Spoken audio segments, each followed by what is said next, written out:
Coba deh kamu bayangin 5 kata ini. Pandu lagi nyamar jadi Sena. Singkat banget ya. Banget, maksudku, 5 kata pendek di media sosial ini secara logika sih seharusnya nggak jadi masalah besar kan? Harusnya cuma lewat aja di beranda kita. Benar, tapi nyatanya kalimat itu malah bikin ledakan reaksi yang luar biasa banget dari netizen. Kayak, weh kok bisa? Iya, itu fenomena yang menarik sih. Kan aneh ya? Bagaimana bisa 5 kata itu seolah-olah menghancurkan dinding pembatas antara dua dunia fiksi yang sebenarnya sepenuhnya bertolak belakang dan secara bersamaan memanipulasi alam bawah sadar jutaan penonton? Itu dia intinya. Nah, disinilah keadaannya jadi sangat amat menarik. Jadi, misi spesifik dari eksplorasi mendalam kita hari ini adalah membedah fenomena viral tersebut. Kita mau paham gimana seorang aktor bisa menyatukan dua semesta emosi ke dalam satu tubuh. Dan ini bukan cuma soal ganti baju ya. Sama sekali bukan. Kita nggak lagi bahas orang yang sekedar pakai kostum bagus. Tapi kita akan telusuri gimana dedikasi total dari sosok Arya Saloka mampu mengubah pemahaman kita tentang batas antara realitas dan ilusi di layar kaca.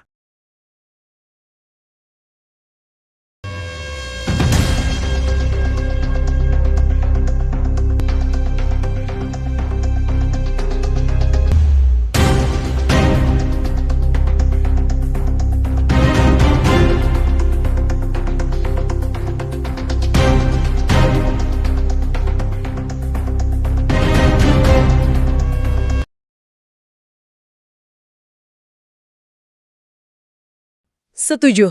Karena ini jelas bukan sekedar masalah ganti baju di ruang ganti studio aja. Iya kan?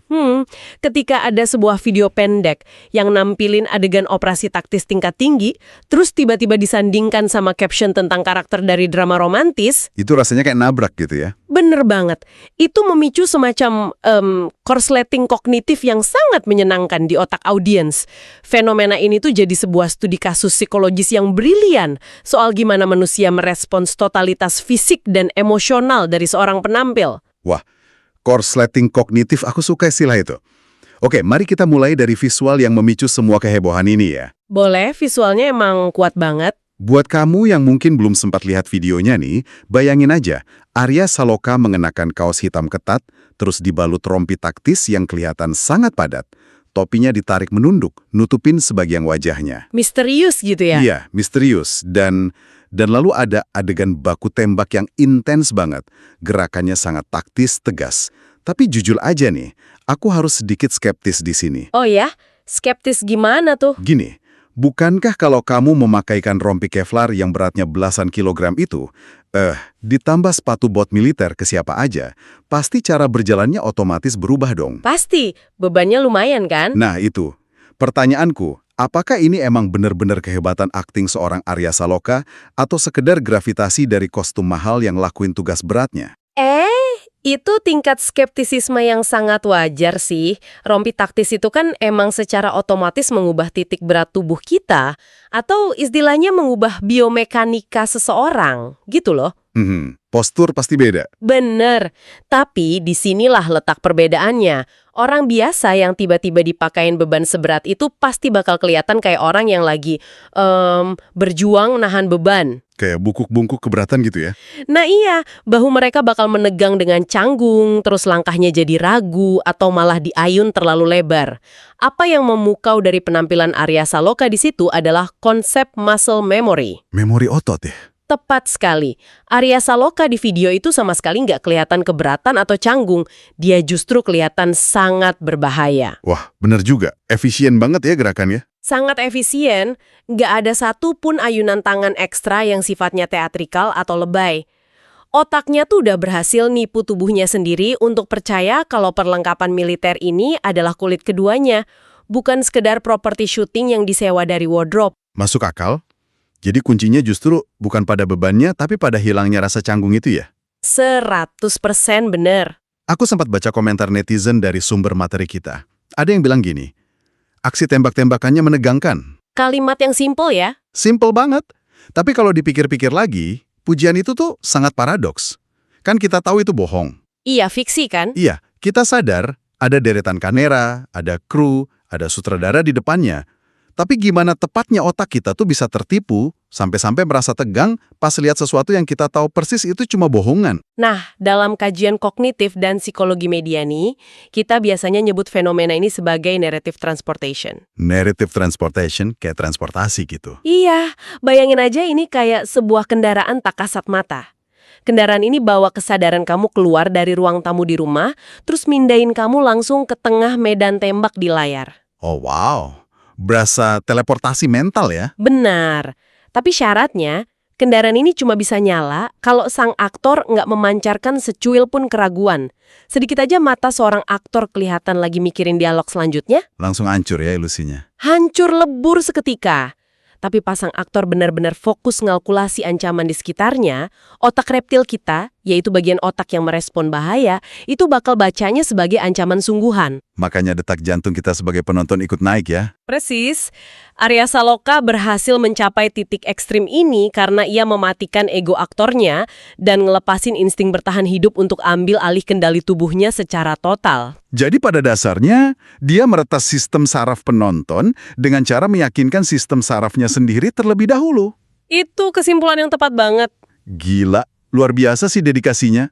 Dan omong-omong soal karakter, ini bawa kita pada identitas pertama yang disebut dalam caption ajaib tadi, si Pandu. Ah ya, Pandu. Karakter yang cukup berat. Berdasarkan sumber materi kita nih, Pandu ini kan anggota Densus 88 di film Sayap-Sayap Patah 2. Olivia. Misinya spesifik banget, kontraterorisme, operasi berbahaya, mempertaruhkan nyawa tiap hari. Risikonya tinggi. Tapi, nah ini yang bikin aku agak bingung. Pandu ini juga dikisahkan sebagai seorang ayah tunggal buat putrinya yang bernama Olivia. Sisi lainnya yang sangat kontras. Banget. Bukankah sangat tidak masuk akal ya meminta otak seseorang buat beralih dari mode pembunuh mematikan ke mode ayah yang penuh kasih sayang? Sangat menguras tenaga itu. Iya kan? Gimana otaknya nggak ngalamin semacam kerusakan atau kelelahan ekstrim gitu? Nah, apa yang baru aja kamu sentuh itu sebenarnya bentuk ekstrim dari disonansi kognitif. Secara fisiologis ya, saat aktor meranin adegan penggerebekan, detak jantungnya itu berpacu keras. Sistem endokrinnya mompa kortisol dan adrenalin secara gila-gilaan ke seluruh tubuh. Tegang banget pastinya. Terus tiba-tiba sutradara teriak, "Kap!" Dan mungkin cuma dalam hitungan jam dia harus langsung matiin aliran hormon stres itu demi merekam adegan lembut di kamar tidur anaknya. Wah, itu sih ibarat kita bawa mobil manual, lagi ngebut, Gigi 5 langsung turun paksa ke gigi 1 ya. Gigi yang sangat sempurna. Transisi emosional yang drastis itu bisa merusak mental loh. Otak manusia secara alami nolak keras peralihan dari rasa terancam mati ke aman sepenuhnya dalam waktu singkat. Kalau dipaksain, biasanya hasilnya malah kelihatan kaku dan palsu. berarti harus ada triknya khususnya dong. Tentu. Dan persis di sinilah alasan kenapa Arya Saloka ngambil keputusan krusial buat ngelakuin transformasi fisik yang sangat nyata. Termasuk penurunan berat badan yang lumayan drastis. Tunggu, turun berat badan, buat apa? Biar bagus di kamera. Sama sekali bukan demi estetika layar kaca. Penurunan berat badan di sini berfungsi sebagai jangkar fisik. Jangkar fisik? Maksudnya gimana tuh? Gini, Pandu adalah pria yang ditarik paksa oleh dua beban raksasa. Satu sisi, tugas negara yang ngancam nyawa. Di sisi lain, tanggung jawab besarin anak sendirian. Double bebannya ya. Betul. Jadi postur tubuh yang sedikit membungkuk karena lelah, terus tatapan mata yang cekung, itu jadi semacam jalan pintas fisik buat ngebangkitin emosinya. Keletihan fisik itu ngebantu menjembatani adrenalin seorang prajurit dengan kerentanan seorang ayah. Oh wow, aku mulai lihat benang merahnya sekarang.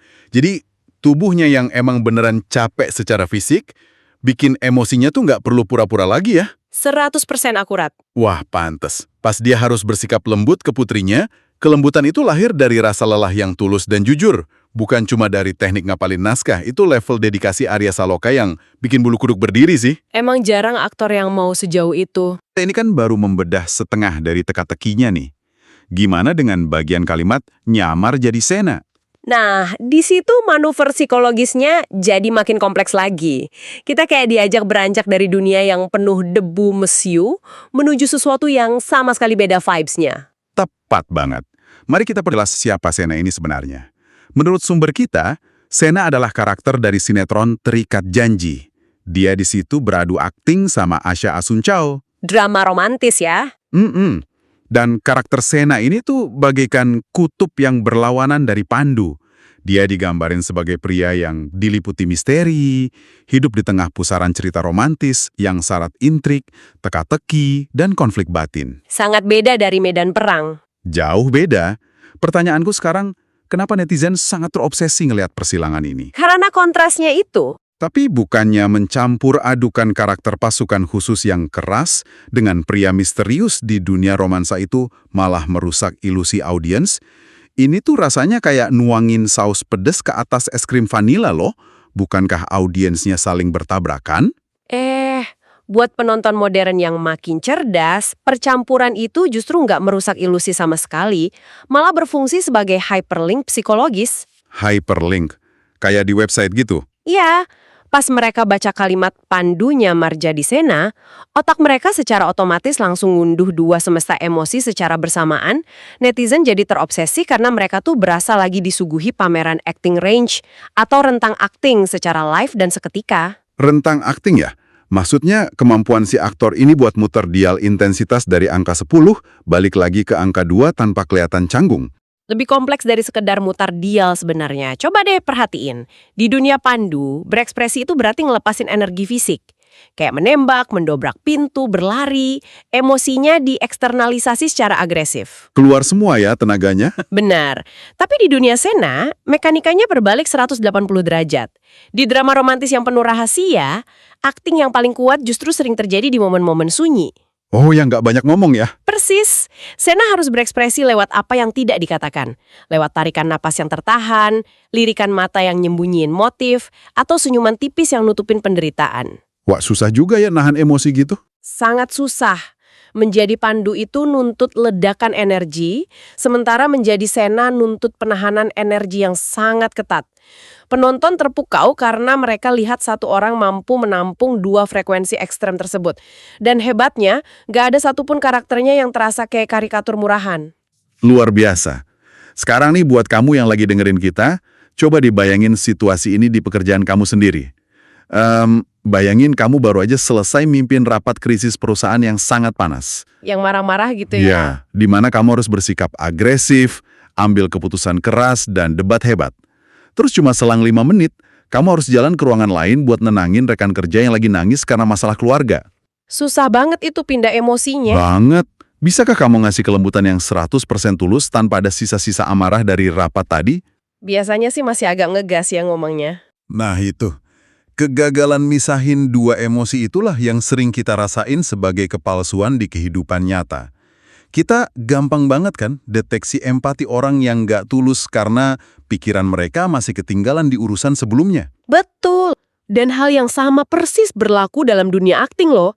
Kesuksesan Arya Saloka menghidupkan Pandu dan Sena itu ngebuktiin kalau ia mampu mencegah residu kortisol dari dunia laga agar nggak mencemari kelembutannya di dunia drama. Residu kortisol ya, sisa-sisa stresnya nggak ke bawah.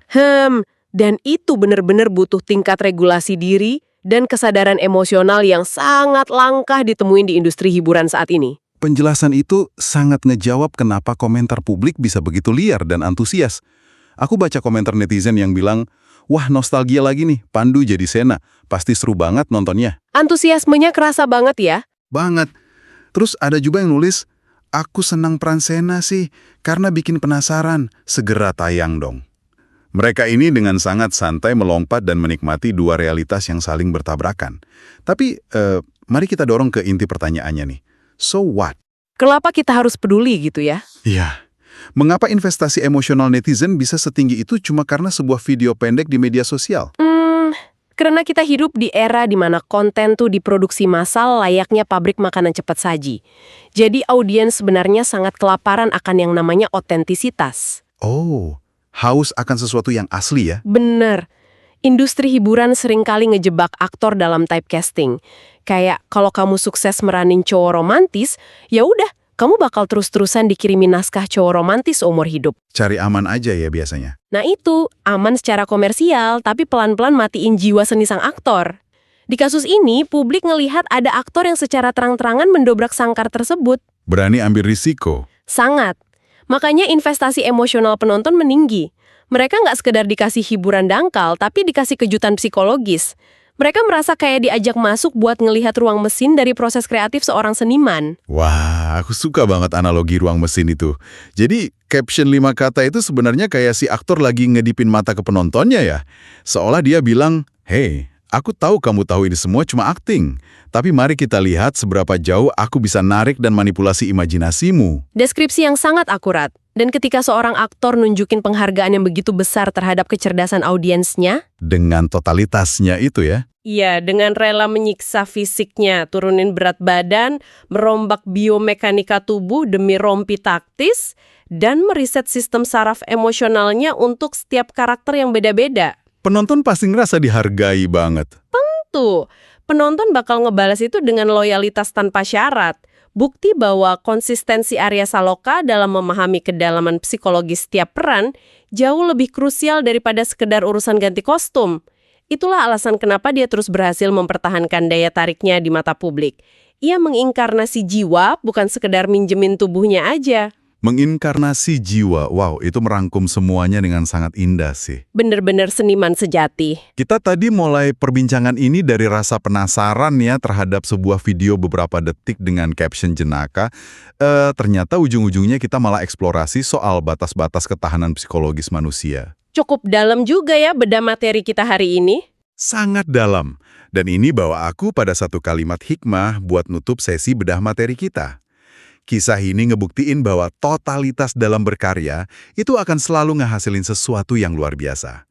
Menjadi seorang profesional di bidang apapun, entah kamu itu seniman, guru, atau pekerja kantoran sekalipun. Nggak cuma soal asal hadir ya. Bener banget. Ini bukan sekedar soal tampil atau hadir, melainkan tentang seberapa dalam kita bersedia menghidupkan dan menyatu dengan peran yang kita jalani dalam hidup ini, dengan segala dedikasi dan keikhlasannya. Totalitas Arya Saloka yang membius kesadaran publik ini, menurutku adalah cerminan paling murni dari prinsip tersebut. Aku sepenuhnya sepakat, dan dari semua analisis kita soal transformasi ini, ada satu pemikiran yang mungkin sedikit provokatif nih buat kita bawa pulang. Oh, apa tuh? Gini, jika seorang aktor hanya melalui latihan, empati, dan fokus yang ekstrim, mampu meretas otaknya sendiri buat jadi sosok pejuang yang sangat keras, sekaligus sosok penuh kelembutan yang misterius, maka itu harusnya memunculkan pertanyaan tentang diri kita sendiri. Pertanyaan gimana maksudnya? Versi dari kepribadian kita yang mana yang saat ini sebenarnya lagi kita tekan dan sembunyiin. Berapa banyak potensi dari diri kita yang sengaja dikurung cuma karena kita terlalu nyaman pakai satu kostum identitas yang sama setiap hari di tempat kerja atau di lingkungan sosial. Wih, ngena banget. Iya kan? Mungkin aja kapasitas emosional kita tuh sebenarnya jauh lebih luas dan kompleks dari peran tunggal yang lagi kita mainin sekarang. Wah, itu pemikiran penutup yang bener-bener bakal bikin aku merenung panjang nanti malam sih. Kayak, apakah selama ini aku nahan diri cuma karena takut keluar dari skenario hidupku sendiri? PR buat kita semua itu.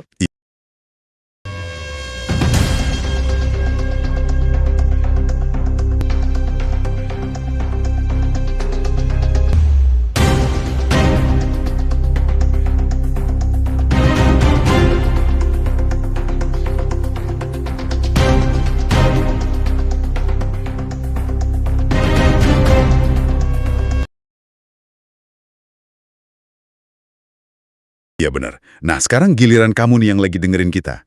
Dari ketegasan taktis Pandu yang tanpa kompromi mempertaruhkan nyawa, sampai aura penuh teka-teki dari Sena yang nahan gejolak misteri dalam diam.